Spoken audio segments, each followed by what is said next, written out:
మేలుకోండి లేకపోతే నేను ఊరుకోను అంతే అని కలెక్టర్లకు నొప్పి తెలియకుండానే మొట్టికాయలేశారు సీఎం చంద్రబాబు. మంత్రి లోకేష్ ను చూసి నేర్చుకోండి అని ఇండైరెక్ట్ గా డైరెక్షన్ కూడా ఇచ్చారు. కలెక్టర్ల సదస్సులో సీఎం, డిప్యూటీ సీఎం ఇద్దరూ కలిసి ఇచ్చిన డబుల్ డోస్ ఏపీలో ఇప్పుడు హాట్ టాపిక్ గా మారింది. అధికారంలోకి వచ్చి 6 నెలలు పూర్తవుతున్న నేపథ్యంలో ప్రోగ్రెస్ రిపోర్ట్ పై ఫోకస్ పెట్టింది కూటమి ప్రభుత్వం. సచివాలయంలో 2 రోజుల పాటు కలెక్టర్ల సమావేశం తలపెట్టారు సీఎం చంద్రబాబు. కేబినెట్ మంత్రులు, కీలక ఐపీఎస్ అధికారులు, 26 జిల్లాల కలెక్టర్లు, 40 శాఖల అధిపతులు హాజరయ్యారు. గత 6 నెలల పాలనలో చేపట్టిన అభివృద్ధి, సంక్షేమ కార్యక్రమాలు, కొత్తగా తీసుకొచ్చిన పాలసీలపై కలెక్టర్లతో నేరుగా మాట్లాడారు. హార్డ్ వర్క్ కాదు, స్మార్ట్ వర్క్ ముఖ్యమంటూ విశాఖలో గూగుల్ కంపెనీ ఏర్పాటు చేసుకున్న ఎంఓయూను సీఎం చంద్రబాబు గుర్తు చేశారు.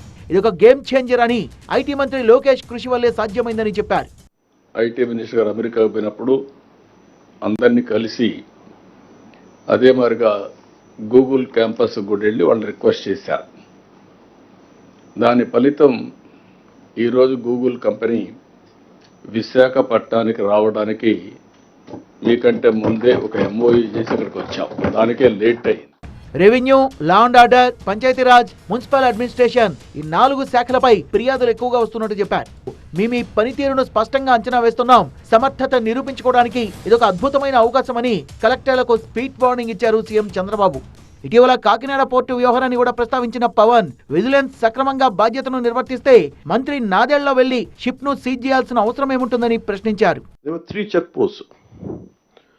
Honourable minister of civil supplies Nadella Manohar గారు వెళ్ళి 3 చెక్ పోస్టులు పెట్టిన తర్వాత కూడా చాలా ఇష్టారాజ్యంగా స్మగ్లింగ్ రవాణా జరుగుతూ ఉంటే we don't know whom to blame. Straight ఈజీగా పాయింట్ చేసేయచ్చు కానీ fingers, it is the collector's responsibility. మొదటి రోజు ఆర్టీజీఎస్, వినతుల పరిష్కారం, గ్రామ వార్డు సచివాలయాలు, WhatsApp governance, positive public perception, శాంతి భద్రతలపై చర్చ జరిగింది. రెండో రోజు పరిశ్రమలు, ఐటీ, విద్యుత్, ట్రాన్స్పోర్ట్, రోడ్లు, భవనాలు సహా మరిన్ని కీలక శాఖలపై అధికారులతో సీఎం చంద్రబాబు చర్చిస్తారు.